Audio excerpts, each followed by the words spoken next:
నమస్కారం, ఇది సంగతికి స్వాగతం. మీనాక్షి అమ్మ, సునీత సాల్మన్, భక్తి యాదవ్, బిపిన్ గనత్రా, సుబ్రతో దాస్, కరీముల్ హక్ ఈ పేర్లు ఇప్పుడెందుకు అనిపించవచ్చు? ప్రస్తుతం పద్మ అవార్డులు వరించాయి కాబట్టి అందరికీ సుపరిచితమే. అంతకుముందు వీరెవరో తెలియదు, కానీ వారు సేవలందించిన ప్రజలకు తెలుసు వారి గొప్పతనమేంటో. కొందరు గుర్తింపు కోసం సేవలు చేస్తారు, మరికొందరు సేవే వారికి గుర్తింపు. వీళ్లంతా ఆ రెండో కోవకు చెందిన వారే. సేవాభావంతో నలుగురికి మంచి చేస్తూ ముందుకు సాగిపోవడమే వారికి తెలిసిందల్లా. ఎన్ని అడ్డంకులు ఎదురైనా ఆగకుండా, అలుపు లేకుండా ముందుకు సాగే ఆ స్ఫూర్తి పద్మాలకు గుర్తింపునివ్వడం ద్వారా పురస్కారాల ఔన్నత్యాన్నే మరింత పెంచింది కేంద్ర ప్రభుత్వం. వృత్తులు, ప్రవృత్తులు వేరైనా వారందరి లక్ష్యం సేవ. ఇదేమీ అనుకుని చేసింది కాదు, అలవాటుగా వచ్చింది, హృదయాంతరాల్లోంచి పుట్టుకొచ్చింది. తోటివారు పడుతున్న బాధలు, స్వయంగా అనుభవించిన బాధల నుంచి ఉద్భవించింది. ఆ వివరాల సమాహారమే ఇవాల్టి ప్రత్యేకం.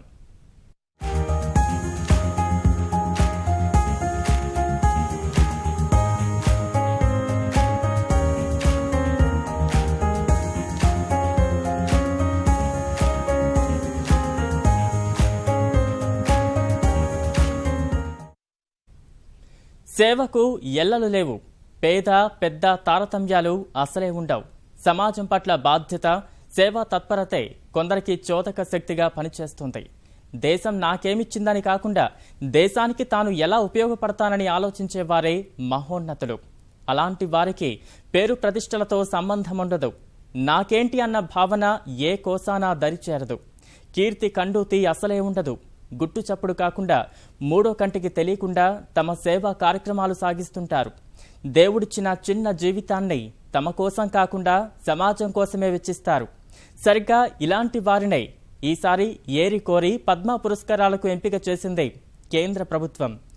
వేల సంఖ్యలో వచ్చిన సిఫార్సులను పక్కకు పెట్టి సిసలైన, నిఖార్సైన నిస్వార్థ సేవామూర్తులకే పట్టం కట్టింది.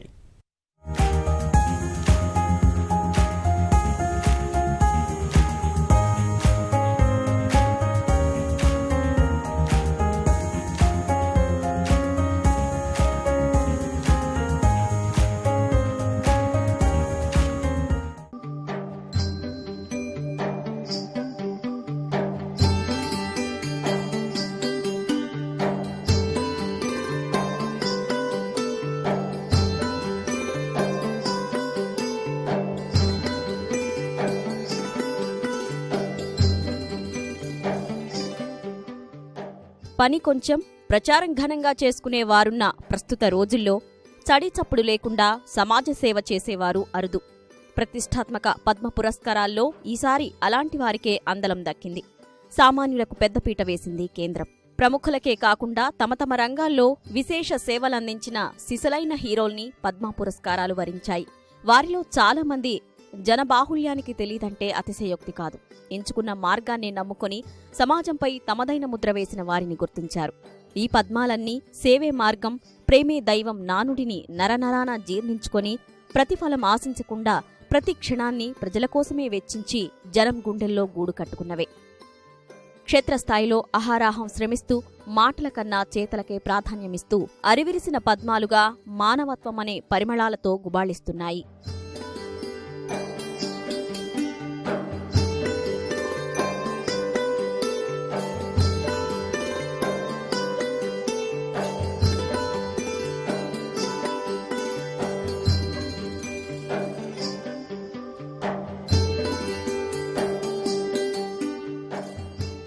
ఆ జాబితాలో 2 తెలుగువారుండడం మనందరికీ గర్వకారణం.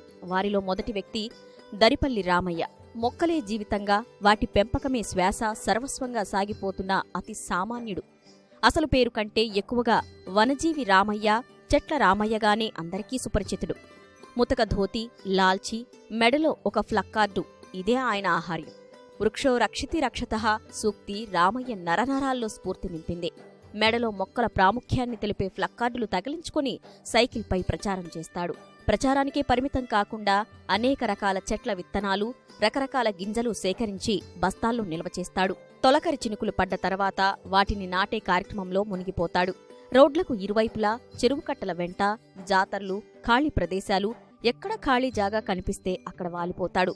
తలపండిన వృక్ష శాస్త్రవేత్తలకు తప్ప తెలియని ఎన్నో రకాల మొక్కలు ఇప్పటి వరకు నాటాడు.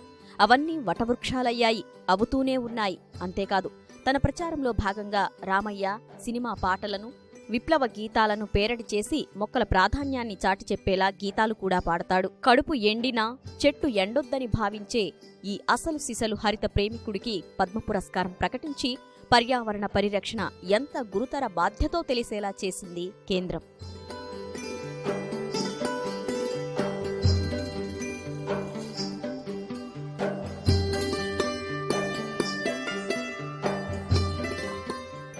మరో తెలుగు పద్మం చింతకింది మల్లేశం. వినూత్న ఆవిష్కరణతో చేనేత కార్మికుల చింత తీర్చాడు. సాధారణంగా నేత కార్మికులు ఒక చీరకు ఆసుపోయడానికి దారాన్ని పిన్నుల చుట్టూ 9,000 సార్లు అటూ ఇటూ తిప్పాలి. ఇలా రోజుకి 18,000 సార్లు దారాన్ని కండెల చుట్టూ తిప్పితేగాని 2 చీరలు తయారు కావు. ఆ కష్టంతో అమ్మ భుజం నొప్పితో రోజంతా బాధపడుతుంటే చూసి తట్టుకోలేక ఏదో ఒకటి చెయ్యాలన్న కసితో మల్లేశం తన మేధస్సును రంగరించి అధునాతన ఆసు యంత్రాన్ని తయారు చేశాడు. 2 తక్కువ కెపాసిటీ గల మోటార్లు, చెక్క ఫ్రేముతో రూపుదిద్దిన ఈ యంత్రంతో ఎలాంటి శారీరక శ్రమ లేకుండా ఒక చీర ఆసుపోయవచ్చు. మామూలుగా 6 గంటల సమయం ఒక్క చీర నేయడానికి పడితే లక్ష్మీ ఆసు యంత్రంతో 1.5 గంటల సమయంలో ఒక చీర నేయవచ్చు. పాఠశాల విద్యను మధ్యలోనే వదిలేసిన మల్లేశం 2000 సంవత్సరంలోనే ఈ యంత్రం కనిపెట్టిన 2011లో పేటెంట్ హక్కులు వచ్చాయి. ఫోర్బ్స్ జాబితాలోనూ పేరు మారుమోగింది. ఈ ఆసు యంత్రానికి సాఫ్ట్వేర్ జత చేస్తామని అమెరికా సైతం ముందుకు రావడం విశేషం. ఇలా అందరి ప్రశంసలు అందుకున్న మల్లేశాన్ని పద్మశ్రీకి ఎంపిక చేయడంపై యావత్ చేనేత లోకం స్వాగతిస్తోంది. ప్రస్తుతం అతను యాదాద్రి జిల్లా ఆలేరులో చేనేత వృత్తిలో కొనసాగుతూ ఆలేరు మండల సిల్క్ సొసైటీకి అధ్యక్షుడిగా పనిచేస్తున్నాడు.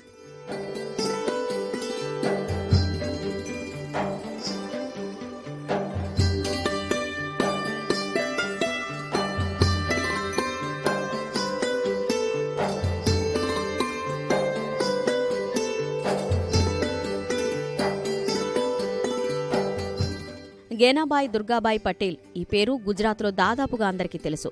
ఇప్పుడు పద్మశ్రీ పురస్కారం ప్రకటనతో దేశవ్యాప్తంగా ఆయన పేరు మారుమోగుతోంది. వ్యవసాయ రంగంలో తనదైన ఆవిష్కరణలు చేసిన గేనాబాయి అనేక మందికి ఆదర్శంగా నిలిచారు. దివ్యాంగుడైనప్పటికీ ఇతరులకు దీటుగా విధికి ఎదురీది సత్ఫలితాలు సాధించాడు. ఉత్తర గుజరాత్లోని కరువు జిల్లా బన్స్కాంతాకు చెందిన జైనాభాయ్ దానిమ్మ సాగులో వినూత్న పద్ధతులు కనిపెట్టాడు. తక్కువ కాలంలోనే నాణ్యమైన దిగుబడి సాధించాడు. తాను అనుసరించిన పద్ధతులపై ఇతర రైతులకు సైతం శిక్షణ ఇచ్చి వారి అభివృద్ధికి కూడా దోహదపడ్డాడు. అందుకే గుజరాత్లో అంతా అతన్ని అనార్ దాదాగా పిలుచుకుంటారు. గేనాబాయ్ ఘనత తెలుసుకున్న ప్రధాని మోదీ సైతం ఆయనను ప్రశంసల్లో ముంచెత్తారు. गेना जी हमारे लाखनी तहसील से हैं, तो गेना जी चल तो पाते नहीं है, दिव्यांग है, लेकिन बड़े प्रगतिशील किसान हैं. वो इतना बड़ा दाड़म लेकर के, अनार लेकर के मुझे भेंट करने आए. नारियल से भी बड़ा था. मैं हैरान था. मैंने उनसे पूछा, भाई ये कमाल कैसे किया है आपने? बोले साहब आज तो मेरे खेत में पूरे जिले के लोग देखने के लिए आते हैं और आप देखना धीरे धीरे दाड़म की खेती में बनासकांठा आगे निकल जाएगा. ఏ దేశ అభివృద్ధిలోనైనా మెరుగైన రవాణా సౌకర్యాలదే ప్రధాన పాత్ర. ముఖ్యంగా మారుమూల ప్రాంతాలకు అభివృద్ధి ఫలాలు చేరాలంటే మెరుగైన రవాణా మార్గాలుండాలి. మన గ్రామాల్లో చాలా వరకు ఆ విషయంలో ఇప్పటికీ సరైన వసతుల్లేక అభివృద్ధికి ఆమడ దూరంలో నిలుస్తున్నాయి. నదీ పరివాహక ప్రాంతాలకైతే బాహ్య ప్రపంచంతో సంబంధాలే ఉండవు. లాంచీలు, చిన్న పడవలే గతి. ఈ కష్టాలను చిన్ననాటి నుంచి గమనించిన గిరీష్ భరద్వాజ్ వంతెనల నిర్మాణమే సరైన పరిష్కారమని తలచాడు. అనుకున్నదే తడువు మారుమూల పల్లెలను అనుసంధానిస్తూ తక్కువ ఖర్చుతో పర్యావరణహితమైన వంతెనలు నిర్మిస్తున్నాడు. ఆయన రూపుదిద్దిన వంతెనలు భారతావనికి ఎనలేని పెట్టుబడులుగా చెప్పుకోవచ్చు. కర్ణాటకకు చెందిన 67 ఏళ్ల గిరీష్ ఇప్పటి వరకు 128 స్టీలు వంతెనల నిర్మాణంలో పాలు పంచుకున్నాడు. అందుకోసం సూలియా జిల్లాలో వంతెనల కోసం ప్రత్యేక తయారీ కేంద్రం నెలకొల్పాడు. ఆయన నిర్మించిన వంతెనల్లో 91 కర్ణాటకలో ఉండగా ఒడిశా, ఆంధ్రప్రదేశ్ రాష్ట్రాల్లోనూ తన సేవలు అందించాడు. అందుకే ఆయన గొప్పతనాన్ని గుర్తించిన కేంద్రం పద్మశ్రీ పురస్కారాన్ని ప్రకటించి గౌరవించింది.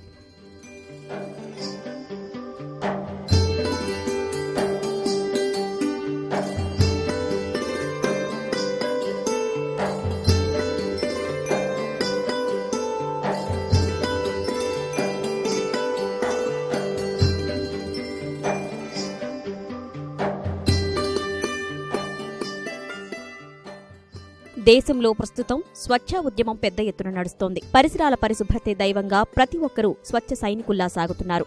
కానీ 1960లోనే ఈ తరహా ఉద్యమానికి తెరతీశారు పూణేకి చెందిన డాక్టర్ ముపుష్కర్. ప్రభుత్వ వైద్యుడిగా మొదట పనిచేసిన దేహు ప్రాథమిక ఆరోగ్య కేంద్రం నుంచే స్వచ్ఛ ఉద్యమానికి నాంది పలికారు. చికిత్స కోసం వచ్చే వారంతా పరిసరాల అపరిశుభ్రత వల్లే రోగాల పాలవుతున్నారని గమనించారు. బహిరంగ మల విసర్జనే అనర్థాలకు మూలమని గ్రహించారు. రోగం కాదు, దాని మూలానికి మందు వేయాలన్నట్లు ప్రతి ఇంట్లో సెప్టిక్ ట్యాంకు తవ్వించి మరుగుదొడ్ల నిర్మాణానికి పూనుకున్నారు. ఈ మేరకు తన జీవితాన్ని కూడా తృణప్రాయంగా భావించారు. బహిర్భూమి రహిత గ్రామంగా మారేందుకు అందరిలో చైతన్యాన్ని తీసుకువచ్చారు. చుట్టుపక్కల గ్రామాలకు అదే స్ఫూర్తిని నింపారు. అందుకే పూణే పరిసరాల ప్రజలు ఆయనను స్వచ్ఛ దూత అని పిలుచుకుంటారు. అందుకే ముపుష్కర్ ఇప్పుడు మన మధ్య లేకున్నా ఆయన నింపిన స్ఫూర్తికి విలువనిస్తూ కేంద్ర ప్రభుత్వం పద్మశ్రీ పురస్కారంతో సిసలైన నివాళి అర్పించింది. అలానే సామాజిక సేవకు ఎల్లలు లేవని నిరూపించారు ప్రముఖ సంఘ సేవకురాలు అనురాధ కొయిరాలా. నేపాల్కు చెందిన కొయిరాలా దేశంలోనే 4వ అత్యున్నత అవార్డుగా పేరొందిన పద్మశ్రీకి ఈ ఏడాది ఎంపికైన ఏకైక విదేశీ వ్యక్తిగా ఘనత సాధించారు. మైతీ నేపాల్ అనే స్వచ్ఛంద సంస్థను స్థాపించిన కొయిరాలా మహిళల అక్రమ రవాణాను నివారించేందుకు కృషి చేస్తున్నారు. ఇండో నేపాల్ సరిహద్దు గ్రామాల్లో బాధిత మహిళలను చేరదీసి వారి కోసం ప్రత్యేకంగా ఆశ్రమం నిర్వహిస్తున్నారు. మైత్రి అంటే పుట్టినిల్లు అని అర్థం. వేశ్యావాటికల్లో మగ్గుతున్న ఎందరో మహిళలకు ఆమె విముక్తి ప్రసాదించారు. 1993 నుంచి 2011 వరకు కొయిరాలా సంస్థ సుమారు 12,000 మందికి పైగా మహిళలను ఆ నరక కూపం నుంచి రక్షించారు. కేవలం రక్షించడమే కాదు, సదరు మహిళలు తమ కాళ్ల మీద తాము నిలబడే వరకు ఆమె తమ ఆశ్రమంలోనే ఆశ్రయమిస్తారు. భారత్లోని అనేక గ్రామాల్లో కూడా తన కార్యకలాపాలు విస్తరించారు. స్థానిక పోలీసులు, ఇతర స్వచ్ఛంద సంస్థలతో కలిసి వేశ్యా గృహాలపై దాడులు చేస్తూ మహిళలను కాపాడుతున్నారు. ఎంతో మంది మహిళల్లో వెలుగును నింపిన అనురాధ కొయిరాలా సేవలను గుర్తించిన భారత ప్రభుత్వం ఆమెను పద్మశ్రీకి ఎంపిక చేసింది.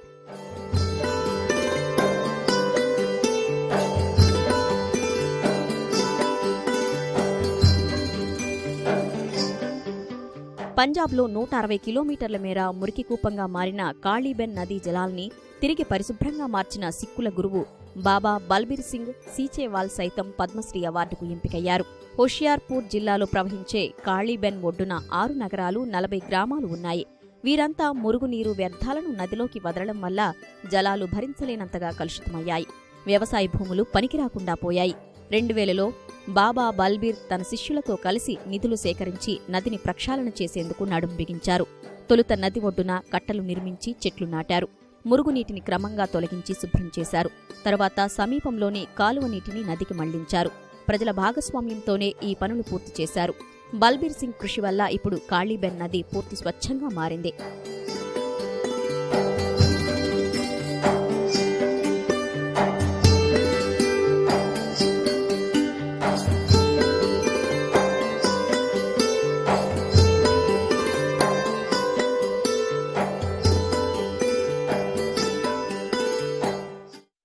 జీవిత ప్రయాణంలో ఎదురయ్యే అనుభవాలను సానుకూలంగా మలుచుకుంటూ సాగేవారే విజేతలుగా నిలుస్తారు.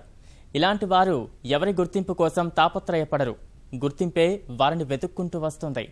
సమాజోద్ధరణ కోసమే స్వార్థ ప్రయోజనాన్ని ఆశించకుండా జీవితాన్ని అంకితం చేసే వారికి ఎలాంటి కొలమానాలు అవసరం లేదు. వారు ప్రజల జీవితాల్లో చిరకాలం ఉండిపోతారు. అయినా గానీ ఇలాంటి వారిని గుర్తించి సత్కరించడం అంటే ఇతరుల్లో స్ఫూర్తిని నింపేందుకే.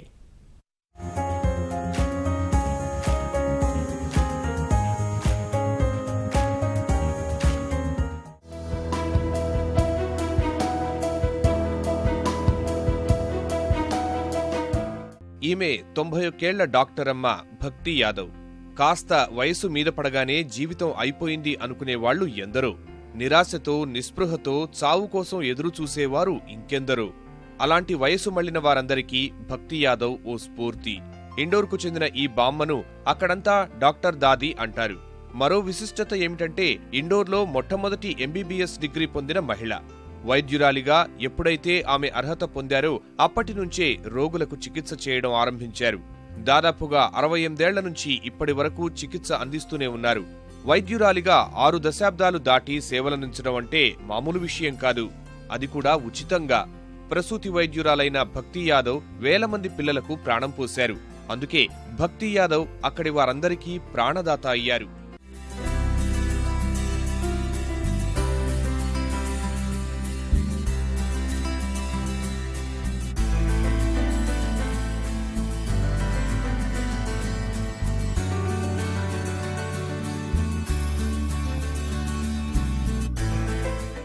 90 ఏళ్లు దాటిన వారంటే వాలు కుర్చీలో సేద తీరుతూ ఉంటారు. భక్తి యాదవ్ అలా కాదు. ఈమెకసలు అలసటే తెలీదు. ఈ వయసులోనూ ఎంతో చలాకీగా, హుషారుగా ఉంటూ గర్భిణులకు వైద్యం అందించడం బామ్మగారి ప్రత్యేకత. తల్లి కాబోయే మహిళలకు ఓ దేవతలా కనిపిస్తుందీమె. 91 ఏళ్ల వయసులో కూడా ఎంతో చలాకీగా ఆస్పత్రికి వచ్చి వార్డులన్నీ కలియతిరుగుతూ అందరి యోగక్షేమాలు తెలుసుకోవడం ఈమెకు అలవాటు. అందుకే ఆమెను మనిషి రూపంలో ఉన్న దేవుడుగా భావిస్తారు. వైద్య వృత్తిని లాభాపేక్షగా మార్చేసి కాసుల కోసం రోగులను పీక్కు తింటున్న డాక్టర్లకు కూడా ఆమె ఓ స్ఫూర్తిగా కనిపిస్తారు.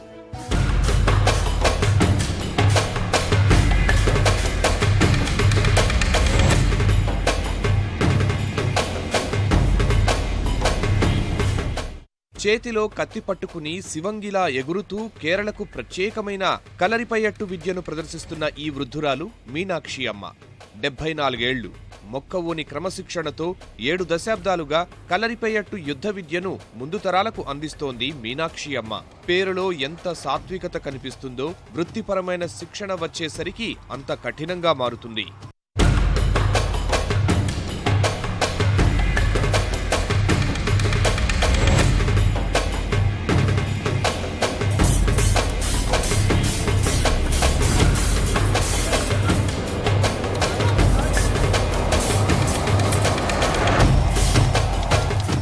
మీనాక్షి అమ్మ కత్తిపట్టి రంగంలో దిగిందంటే అవతలి వాళ్లు ఎవరైనా సరే సలామనాల్సిందే. కేరళకు చెందిన అతి పురాతనమైన యుద్ధకళ కలరిపయట్టులో మీనాక్షి అమ్మకు తిరుగేలేదు. ఈ వయసులో ఎవరైనా చేసేదేముంటుంది? మనవళ్లు మనవరాళ్లతో కాలక్షేపం చేసుకుని కృష్ణారామ అనుకోవడం తప్ప. కాని మీనాక్షి అమ్మ అలా కాదు. కలరిపయట్టుపై ఉన్న మమకారం కారణంగా ఎంతో మందికి శిక్షణనిస్తున్నారు. ఆమె దగ్గర దాదాపు 150 మంది విద్యార్థులు శిక్షణ పొందుతున్నారు. ఇందులో ఎక్కువ మంది బాలికలే ఉన్నారు. వీరందరికీ ఉచితంగానే శిక్షణ ఇస్తారు మీనాక్షి అమ్మ. కలరిపయట్టు కళ అందరికీ అందుబాటులో ఉండాలన్నది మీనాక్షి అమ్మ లక్ష్యం. ఎలాంటి స్వార్థ ప్రయోజనం లేకుండా ఆ లక్ష్యం కోసం ఇప్పటికీ శిక్షణ ఇస్తుందని ఆమెను వెతుక్కుంటూ వచ్చింది పద్మ పురస్కారం.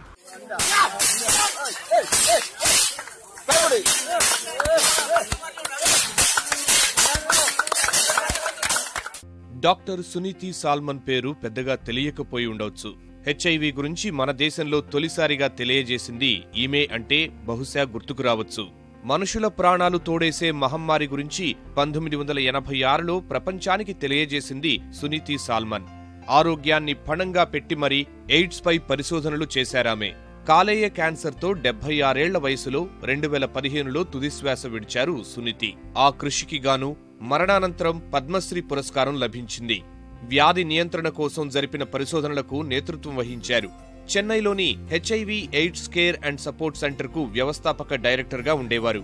సునీతి సాల్మన్ బృందం సభ్యులతో కలిసి 1986లో తొలిసారిగా హెచ్ఐవి వైరస్ గురించి సాక్ష్యాధారాలను వెల్లడించారు. 6 సెక్స్ వర్కర్ల రక్త నమూనాలు పరిశీలించిన తరువాత ఈ నిర్ణయానికి వచ్చారు. పరీక్షలు, సలహాల కోసం తొలిసారిగా చెన్నైలో ఓ సంస్థను నెలకొల్పారామె. 3 దశాబ్దాల్లో హెచ్ఐవి ఎయిడ్స్ కు సంబంధించిన ఎలాంటి కార్యక్రమమైనా పాల్గొనకుండా లేరు. మహమ్మారి నియంత్రణపై ఎన్నో పత్రాలు, ఈమె చేసిన సేవలకు ఎంజీఆర్ విశ్వవిద్యాలయం 2012లో జీవిత సాఫల్య పురస్కారంతో గౌరవించింది. విదేశాల్లోని ఎయిడ్స్ పరిశోధన సంస్థలు సునీతి సాల్మన్ను అవార్డులతో సత్కరించాయి. ఇదే బాటలో సేవా దృక్పథంతో జీవితాన్ని అంకితం చేసిన వారిలో ప్రత్యేకంగా నిలుస్తాడు కోల్కతాకు చెందిన బిపిన్ గణత్రా. అగ్నిరక్షక్గా పేరు పొందిన గణత్రా 4 దశాబ్దాల నుంచి సేవలు అందిస్తున్నాడు. అగ్ని ప్రమాదాల నుంచి ప్రజలను కాపాడుతూ వస్తున్న బిపిన్ గణత్రా సేవల్ని చూసి ఆశ్చర్యపోయిన బీబీసీ గతేడాది ఇతనిపై ప్రత్యేక కార్యక్రమాన్ని ప్రసారం చేసింది. అగ్ని ప్రమాదం ఎక్కడ జరిగితే అక్కడ వాలిపోయి ప్రమాదంలో ఉన్న వారిని రక్షించడమే అతడి లక్ష్యం. 40 ఏళ్ల నుంచి తన సేవలు అందిస్తూనే ఉన్నాడు. 60 ఏళ్లు వచ్చినా ఇప్పటికీ అదే ఊపు, అదే ఉత్సాహంతో తన ప్రాణాలను సైతం పణంగా పెట్టి ఇతరుల కోసం మంటల్లో దూకే తత్వం ఉన్నవాడు ఈ అగ్నిరక్షక్.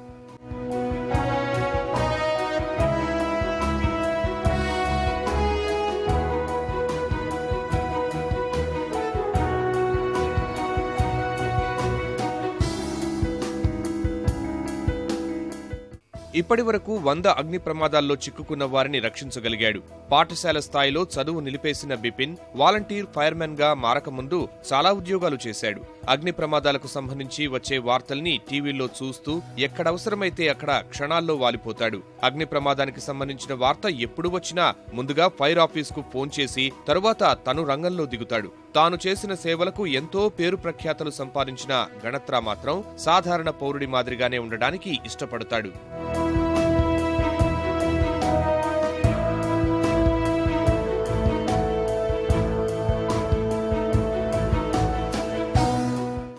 రోడ్డు ప్రమాద బాధితులకు 24 గంటల పాటు వైద్య సేవలందించి ప్రత్యేకత చాటుకున్న వ్యక్తి డాక్టర్ సుబ్రతో దాస్. 4 రాష్ట్రాల్లో రహదారి ప్రమాద బాధితులకు 24 గంటలు అందుబాటులో ఉంటూ తక్షణ వైద్యం అందిస్తున్న సుబ్రతో దాస్ గుజరాత్కు చెందినవారు. గుజరాత్లో జాతీయ రహదారిపై ఏకీకృత హెల్ప్ లైన్ నెంబర్ ఏర్పాటు వెనుక ఉన్న వ్యక్తి అతడే. 1999లో వడోదరాలో సుబ్రతో దాస్ ప్రయాణిస్తున్న కారు జాతీయ రహదారిపై ఓ చెట్టును ఢీకొట్టింది. 3కి గాయాలయ్యాయి. అయితే దాదాపు 5 గంటలు వేచి చూసిన తరువాతే వారికి సాయం అందింది. ఈ ఘటనతో ఆలోచనలో పడిన సుబ్రతో దాస్ జాతీయ రహదారిపై ప్రమాదానికి గురైన వారికి వెంటనే సాయం అందేలా ఏర్పాటు చేయాలన్న ఆలోచన వచ్చింది. జాతీయ రహదారిపై కేవలం అంబులెన్స్లు ఏర్పాటు చేయకుండా అంబులెన్స్లు, అగ్నిమాపక సిబ్బంది, క్రేన్లతో ఓ నెట్వర్క్ ఏర్పాటు చేయాలని నిర్ణయించారు. ఇందుకోసం 9825026000 మొబైల్ నంబర్ను ప్రవేశపెట్టారు.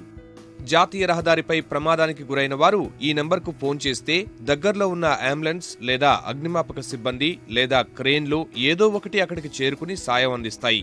ఇలా గుజరాత్లోనే కాదు, మహారాష్ట్ర, రాజస్థాన్, కేరళ, పశ్చిమ బంగాల్లో కూడా ఈ సౌకర్యం ఏర్పాటు చేశారు. ఈ సేవలన్నీ ఉచితమే. ఇలా దాదాపు 15 ఏళ్ల నుంచి సేవలందిస్తున్నారు. ప్రస్తుతం అన్ని రాష్ట్రాలకు కలిపి ఒకే హెల్ప్ లైన్ నెంబర్ ఏర్పాటు చేసే యోచనలో ఉన్నారు డాక్టర్ సుబ్రతో దాస్. డాక్టర్ సుబ్రతో దాస్ ఆలోచనకు మెచ్చి ఇప్పుడు కార్పొరేట్లు కూడా సహకారం అందించేందుకు ముందుకు వస్తున్నారు.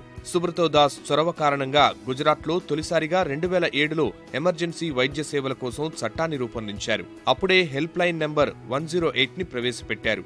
ఆ తరువాత ఇదే నంబర్ దేశంలోని 26 రాష్ట్రాలు అమలు చేస్తున్నాయి. సుబ్రతో దాస్ మాదిరిగానే ప్రమాద బాధితులకు సేవలందించే వారిలో ముందుంటాడు కరీముల్ హక్. అయితే ఇతడిదో ప్రత్యేకత.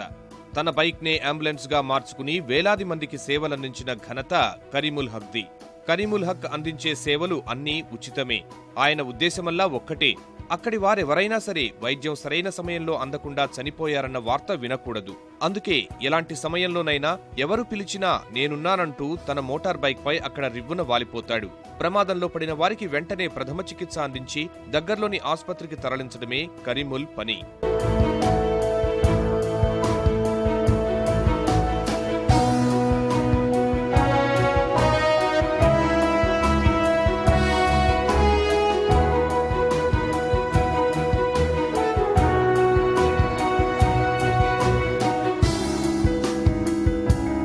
కుటుంబ సభ్యుల్ని కోల్పోతే ఆ బాధ ఎలా ఉంటుందో కరీముల్కు బాగా తెలుసు. ఓ ప్రమాదంలో గాయపడిన తన తల్లికి సరైన సమయంలో వైద్యం అందక మరణించింది. అప్పటి నుంచే ఇలాంటి బాధ మరెవరికీ కలగకూడదనే ఉద్దేశంతో బైక్ అంబులెన్స్ కు శ్రీకారం చుట్టాడు. టీ ఎస్టేట్ లో కేవలం 4000 జీతానికి పనిచేసే కరీముల్ తన బైక్ అంబులెన్స్ పెట్రోల్ కోసం 2000 ఖర్చు పెట్టేందుకు వెనుకాడాడు. తన బైక్ అంబులెన్స్ ద్వారా 20 గ్రామాల్లో సేవలందిస్తూ ఇప్పటివరకు 3000 మంది ప్రాణాలు కాపాడారు. తన తల్లి జ్ఞాపకార్థం ఉచిత సేవలందిస్తున్న కరీముల్ కు పద్మశ్రీ వరించడం అంటే ఆ పురస్కారానికి మరింత వన్నె తీసుకురావడమే.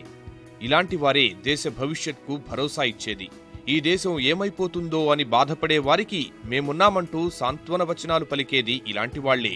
భావి భారత ఆశల ప్రతీకలుగా నిలుస్తున్న ఇలాంటి వారికి పద్మశ్రీలే కాదు, ఇంకెన్ని పురస్కారాలిచ్చినా చాలవు. మరిన్ని విభిన్న అంశాలతో మరో ఇదే సంగతిలో కలుసుకుందాం. నమస్కారం.